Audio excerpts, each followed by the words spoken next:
Hello' students, তো আজি এই ভিডিঅ'টো তোমালোকৰ বাবে লৈ আনিছোঁ আমি কিছুমান কমন ৰচনা আছামিজ ছাবজেক্টৰ বাবে। কাৰণ তোমালোকৰ এক্সামত ৰচনা আহিবই আৰু ৰচনাত 8 মাৰ্কছ থাকে। তো চোৱা, তোমালোকৰ হাফ ইয়াৰলি এক্সামে হওক বা এনুৱেল এক্সাম বা ফাইনেল মেট্ৰিক পৰীক্ষাই নহওক কিয়, তোমালোকৰ ৰচনা আহিবই। তো ইয়াতে কিছুমান ইম্পৰ্টেণ্ট ৰচনা মই বাছি দিছোঁ তোমালোকক, যোনখিনি তোমালোকে প্ৰেক্টিছ কৰি যোৱাটো খুবেই ইম্পৰ্টেণ্ট হয়। আৰু এই ইম্পৰ্টেণ্টখিনিৰ পৰাই তোমালোকৰ ইউনিট টেষ্টত আহিছিলে, তাৰপিছত হাফ ইয়াৰলি এক্সামতো আহিব, ছেকেণ্ড ইউনিট টেষ্টতো যদি আহে তেনেহ'লে আহিব, আৰু লগতে তোমালোকৰ মেট্ৰিক পৰীক্ষা বা ফাইনেল এক্সামতো ইয়াৰ পৰাই দিব। তো ভিডিঅ'টো আমি ষ্টাৰ্ট কৰিবলৈ গৈ আছোঁ, কিন্তু তাৰ আগতে যদি তোমালোকে চেনেলটোত প্ৰথমবাৰৰ বাবে আহিছা তেনেহ'লে ছাবস্ক্ৰাইব কৰি দিবা, কাৰণ আমি এনেকুৱা নিচিনা ইম্পৰ্টেণ্ট ভিডিঅ' দিয়ে থাকোঁ। আৰু গোটেইখিনি ছাবজেক্টৰ আমি হাফ ইয়াৰলিৰ কাৰণে ইম্পৰ্টেণ্ট কুৱেশ্যন আদি গোটেইখিনি প্ৰভাইড কৰিম ইউটিউবতে, সেইটো কাৰণে চেনেলটো ছাবস্ক্ৰাইব কৰি থৈ দিবা, যাতে আহিলে গম পাই যোৱা। তো আই হোপ ছাবস্ক্ৰাইব কৰিছা, লগতে কমেণ্টত জনাবা যে ইউনিট টেষ্ট তোমালোকৰ কেনেকুৱা হ'ল।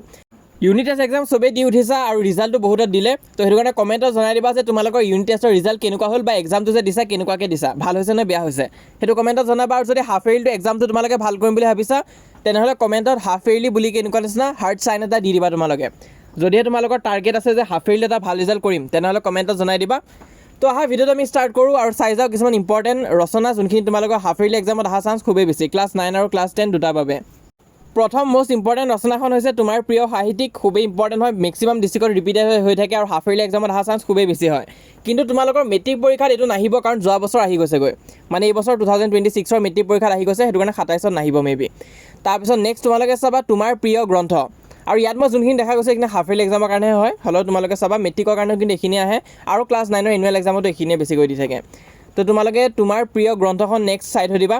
প্ৰথম চাবা তোমাৰ প্ৰিয় সাহিত্যিকটো কিন্তু তোমালোকৰ এবাৰ মেট্ৰিক পৰীক্ষাত নাহে, কিন্তু তোমালোকৰ half yearly exam, pre final exam তাত আহিব পাৰে। তাৰপিছত প্ৰিয় গ্ৰন্থটো এবাৰৰ কাৰণে খুবেই ইম্পৰ্টেণ্ট হয়, চাই থৈ দিবা।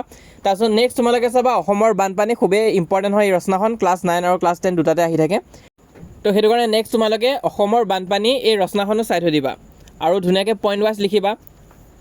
প্ৰথম তোমালোকে দিবা তাৰ আৰম্ভণিটো দিবা, তাৰপিছত তোমালোকে উপকাৰ অপকাৰ গোটেইখিনি দিবা, আৰু লাষ্টত সামৰণি দি দিবা ধুনীয়াকৈ। তাৰপিছত নেক্সট ইম্পৰ্টেণ্ট ৰচনাখন হৈছে পুথিভঁৰাল, এইটো খুবেই ইম্পৰ্টেণ্ট হয়, এইটো আহি থাকে বহুতো ডিষ্ট্ৰিক্টত তোমালোকৰ দি দিব পাৰে।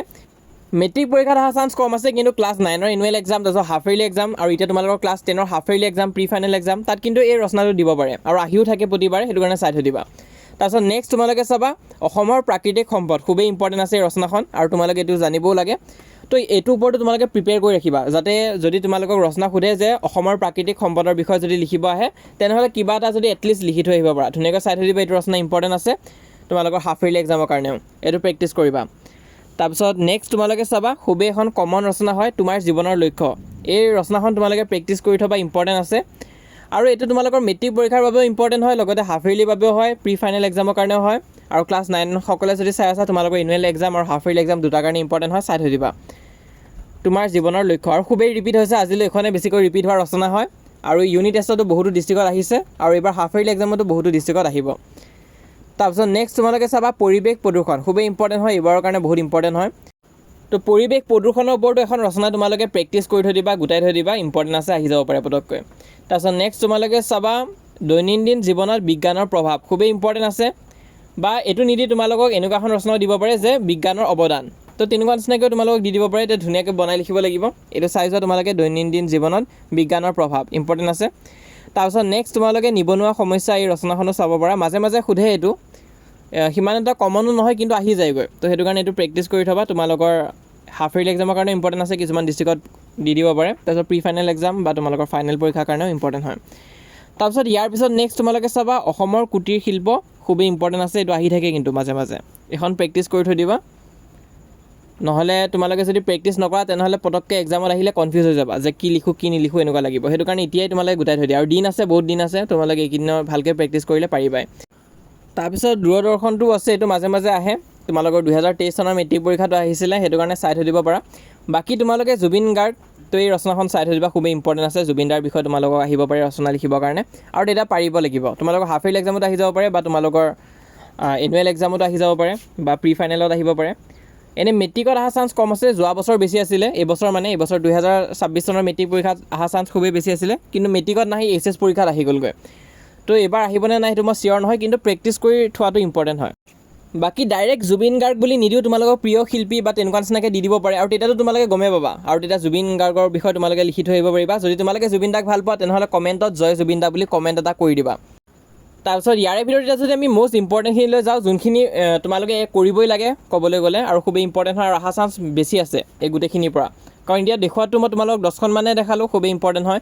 কিন্তু যদি 4খনমান বাছি দিব লগা হয় তেনেহ'লে মই ক'ম তোমালোকে প্ৰিয় সাহিত্যিকটো চাবা, তাৰপিছত তোমাৰ প্ৰিয় গ্ৰন্থটো চাবা, ইম্পৰ্টেণ্ট আছে।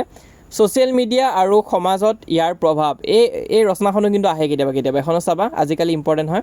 তাৰপিছত তোমাৰ জীৱনৰ লক্ষ্য, এইখন চাই থৈ দিবা, এই 4খন চাবা।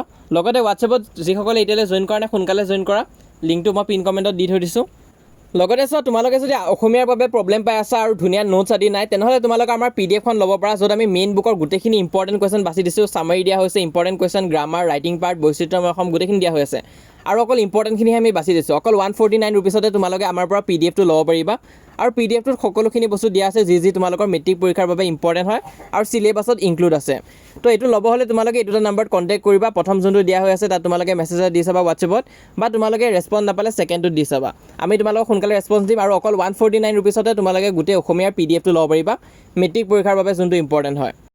ল'লে ক্লাছ 10 আছামিজ বুলি এটা মেছেজ দি দিবা। তাৰোপৰি যদি তোমালোকে এতিয়ালৈ আমাক হোৱাটছএপত জইন কৰা নাই, সোনকালে জইন কৰা। হোৱাটছএপ চেনেলটো কিন্তু ফ্ৰী হয়, লিংকটো পিন কমেণ্টত দিয়া আছে, ক্লিক কৰা, পেজটো অ'পেন হ'ব, জইন কৰি ল'বা। আৰু আমাৰ এই চেনেলটো যদি এতিয়ালৈ ছাবস্ক্ৰাইব কৰা নাই, ছাবস্ক্ৰাইব কৰি ল'বা, কাৰণ আমি হাফ ইয়াৰলিৰ বাবে যিমান পাৰোঁ ইম্পৰ্টেণ্ট আদি দি যাম।